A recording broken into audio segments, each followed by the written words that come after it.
Hello everyone, I am Dr. Krishna Kiran. I am working as a surgical oncologist at American Oncology Institute, Nalagandla, Hyderabad. And as a part of our patient and public awareness videos, today we will be discussing about the diagnosis and treatment of colorectal cancer. So once a patient comes to a doctor with symptoms suggestive of colorectal cancer, such as bleeding per rectum or difficulty in passing stools, or anemia of unexplained cause, or a bloating sensation in the abdomen with a sensation of incomplete evacuation of stools, we first examine the patient, and when we are in a reasonable doubt that the patient is suffering from possible colorectal cancer, we perform a series of tests to determine the diagnosis and to determine the stage of the disease. As a part of this, the first step is we do some basic blood tests to know the hemoglobin level, to know the liver function, kidney function test, etc. And then we schedule the patient for a colonoscopic examination. During colonoscopy, we will find polyps or a frank growth anywhere in the colon or in the rectum. And based on the suspicion, we perform a biopsy of the growth, or if it is a polyp that can be removed, we remove the polyp, and the specimen will be sent for histopathological testing. And the pathologist will give a confirmation of what we are dealing with, whether it is a cancerous polyp or a non-cancerous polyp, and if it is an ulcer or a growth, whether it is a malignancy. So once the diagnosis has been confirmed, the next step would be to know the stage of the disease, that is whether it is still confined to the large intestine, or whether it has spread to the lymph nodes or to organs such as the lung, liver, bone, etc.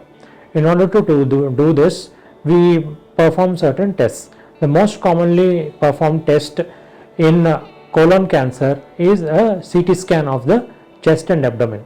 By this, we will know the site of the tumor, whether the tumor has spread to the regional lymph nodes or not, the extent of surgical resection that we are going to plan, and whether the disease has already gone to distant organs such as the lung, liver, etc. Coming to rectal cancer, rectum is that part of the large intestine which starts from the pelvis and ends at the anal verge, that is the passage from which the stool comes out. So basically it is a continuation of the colon, but because of its peculiar anatomy, the treatment of rectal cancer is slightly different from that of a colon cancer. And the investigation that we perform to stage the rectal cancer is an MRI of the pelvis. In this, we will know what distance the tumor is starting from the anal verge, and what layers of the rectal wall are involved, and whether the tumor has gone beyond the rectal wall into the regional lymph nodes or not. Based on this test, we come to a conclusion regarding the stage of the disease.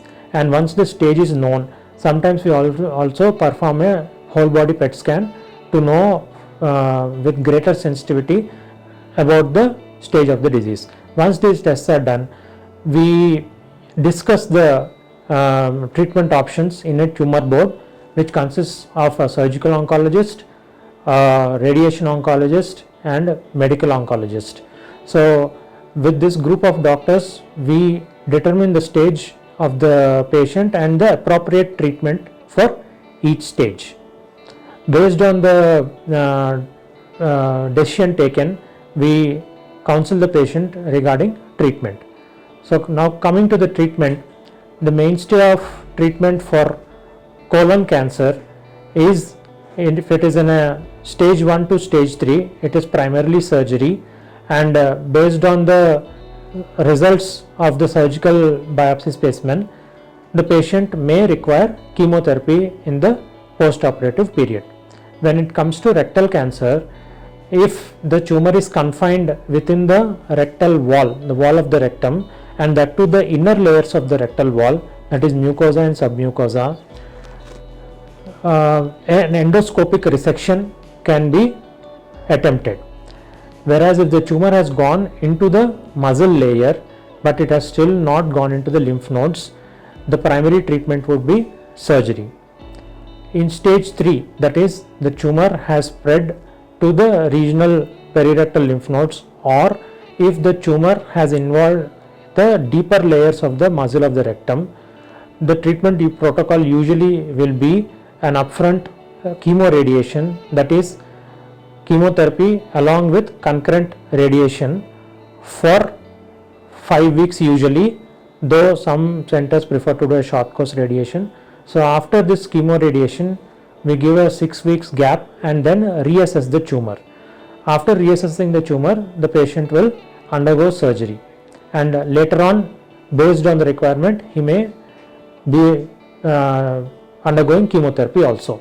This is in short the treatment options for operable colon and rectal cancer.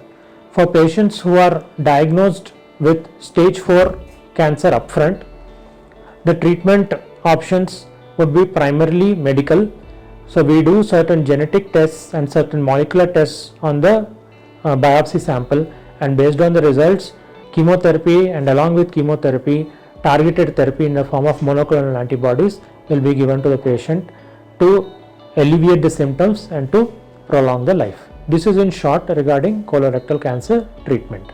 So in the next video, we will be discussing about the post-treatment follow-up of the patient and how the long-term survival and side effects will be. Thank you.